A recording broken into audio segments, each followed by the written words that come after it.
Hello, I'm Mark. I coach software teams on how to use things like Lean, Agile, TDD, BDD, extreme programming, and good old-fashioned hard work to create high-quality code and get it into production where it can start earning a return on investment. Agile says that the best way to communicate to and within an Agile team is face-to-face.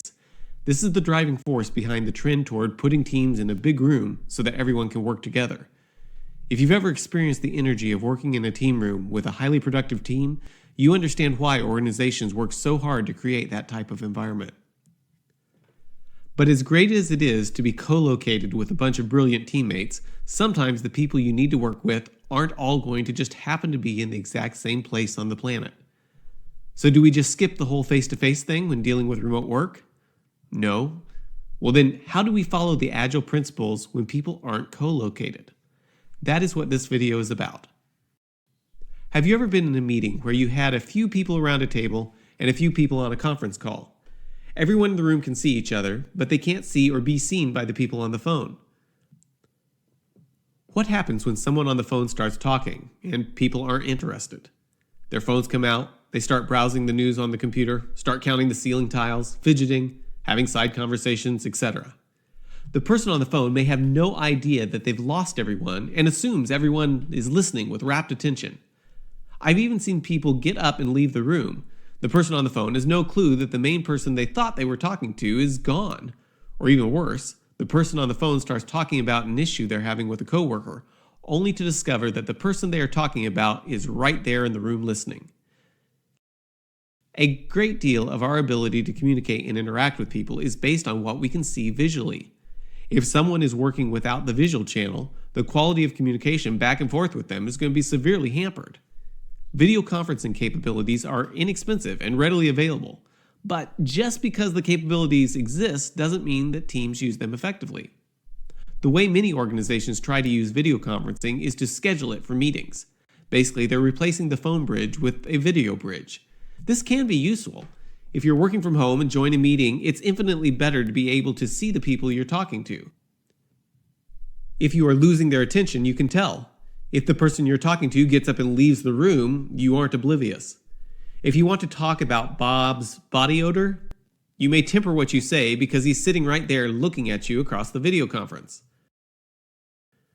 But face-to-face communication goes way beyond simply having meetings on video.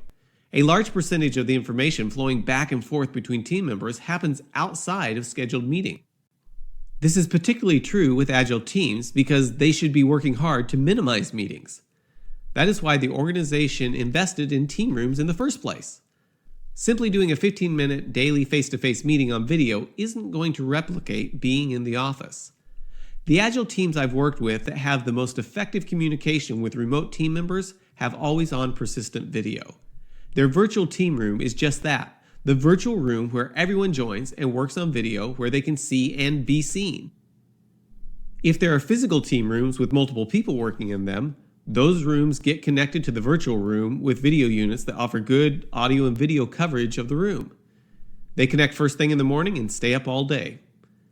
The value of this type of setup isn't immediately apparent, especially if you see software development as a bunch of solo activities performed by individuals that just happen to be grouped together in a team. However, if you see software development as a collaborative effort, working this way quickly shows its value. If Bob comments to Sue that he's having trouble getting to the development server, Chris can overhear and mention that it's being rebooted and he should try again in a few minutes. This is what would happen if everyone were physically in the office, but with an always-on virtual team room, it can happen regardless of who is located where. This type of communication is exactly why teams started trying to work together in team rooms in the first place, and there's no reason remote people shouldn't be able to participate the same as if they were there in person. I hear some people say that with instant messaging, they don't need persistent video because they can just text each other. Now, I'm all for giving teams good instant messaging tools. It gives you an option for asynchronous communication. If Alice sees on a video that Bob looks like he's really heads down on a problem, on a call, or having conversation, she may send an instant message for him to respond to when he isn't busy. Even when talking in the same room, teams are constantly using instant messaging to share URLs, IP addresses, code snippets, and funny pictures of cows, etc. But as powerful as instant messaging is, The Agile principles say that it should always be supplemental to the best way teams communicate, face to face. If we want to be driven by the Agile principles, we need to leverage our technology to enable face-to-face interactions, even when dealing with distributed teams.